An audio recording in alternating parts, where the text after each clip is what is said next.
Alumnos, el día de hoy vamos a continuar con la clase del curso de filosofía con el tema características de la filosofía. Muy bien. En la unidad pasada vimos que eran las características de la filosofía y eran aquellas cualidades que la diferencian de otras ciencias. La principal característica de la filosofía es la capacidad de asombro. El principio de asombro consiste en tener la capacidad de percibir y sentir misterios ante cualquier realidad, por trivial que parezca. En la unidad pasada nos dimos cuenta que para poder empezar a hacer filosofía nosotros debemos asombrarnos, debemos tener la capacidad de percibir aquellos misterios ante cualquier realidad por muy simple que parezca. Entonces, el principio de asombro también nos dice que debemos de volver a ser como niños. Ustedes recuérdense que los niños se asombran o se impresionan por cualquier cosa que ellos ven o perciben. Entonces, la filosofía nos invita a practicar la capacidad de asombro, que es inherente al ser humano. La siguiente característica es el rigor. El rigor nos permite eliminar algunas verdades cómodas pero poco fundamentadas. Se aleja de las respuestas superficiales, descarta las que no sean satisfactorias y se conforma con respuestas que ofrezcan certidumbre radical.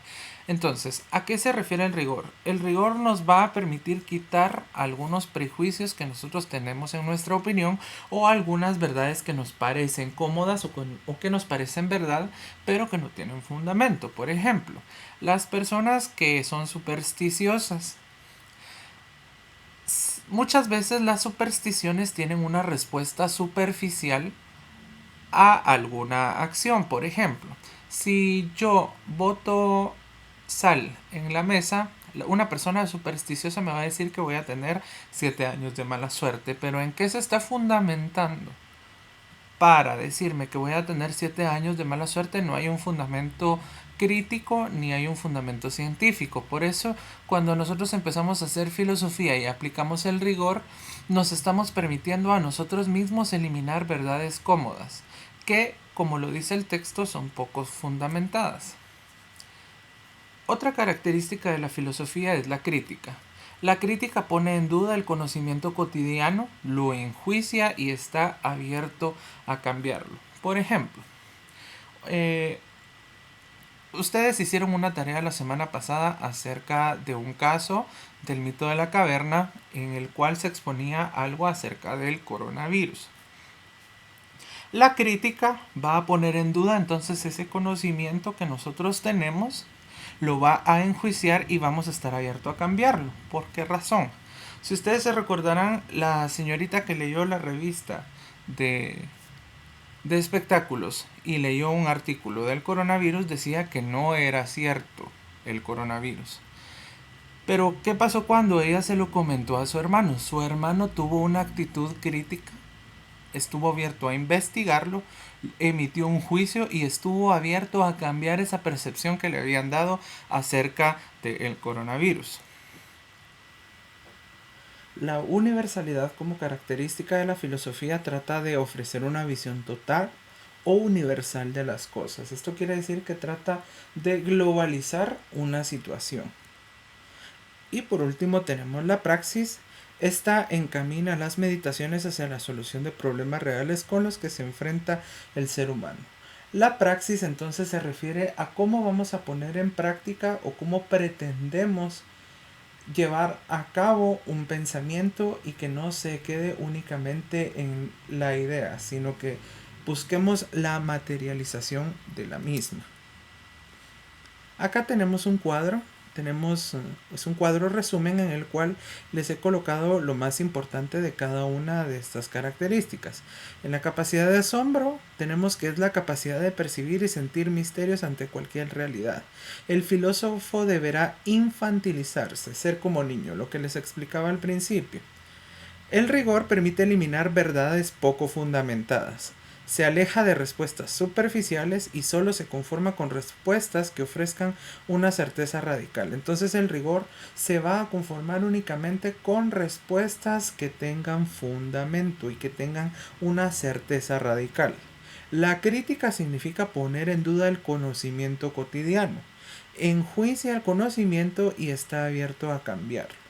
La universalidad, como les explicaba, trata de ofrecer una visión total de las cosas, o sea, generaliza, intenta globalizar o meter a cada una de las partes en un todo, y la praxis está encaminada a la solución de problemas, realizar acciones. Si no se realiza una acción o no se pretende materializar lo que estuvo una vez en nuestras ideas, entonces no está aplicando la característica de la praxis. También busca el conocimiento para transformar nuestra vida.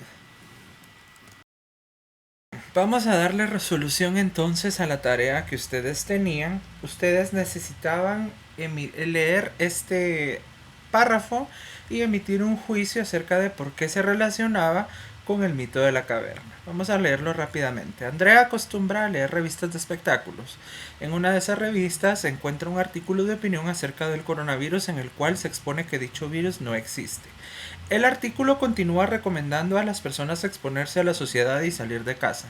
Andrea, muy entusiasmada con la información que obtuvo, corre con su hermano Luis y se lo comenta.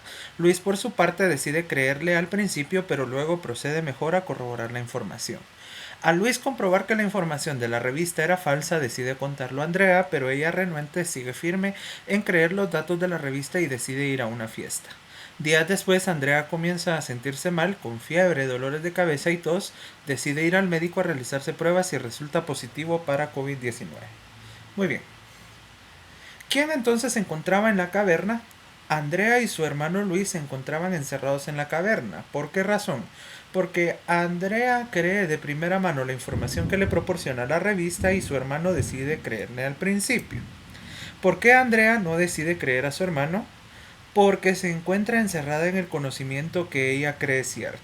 Entonces, dijimos que estar encerrados en la caverna significaba cerrarnos a nuestras propias ideas o al conocimiento o la información que nos brindan de primera mano. Si ustedes recuerdan, en el mito de la caverna habían personas portando objetos que reflejaban únicamente la sombra. Entonces los prisioneros estaban convencidos que los objetos eran reales. ¿Quién y por qué ¿Quién y por qué ha salido de la caverna? Bueno, según el relato, Luis es quien pudo haber salido de la caverna, ya que él decidió poner en duda el conocimiento que le transmitió Andrea y lo corroboró buscando otras fuentes. Entonces, quien pudo salir de esa prisión de la caverna fue Luis. Tuvo consecuencias el no haber enjuiciado la información que recibió Andrea. Por supuesto que trajo consecuencias, ya que contrajo COVID-19 por ir de fiesta. Bueno, entonces con esto podemos concluir que el mito de la caverna es aplicable a situaciones del contexto actual. Muy bien. Como tarea deberán resolver la hoja de trabajo que se enviará por medio del grupo de WhatsApp. En esa hoja hay un texto que ustedes deberán leer, analizar y deberán responder unas preguntas. Son 4 preguntas acerca de esa lectura. Cualquier duda la pueden hacer llegar a través de Classroom o de WhatsApp.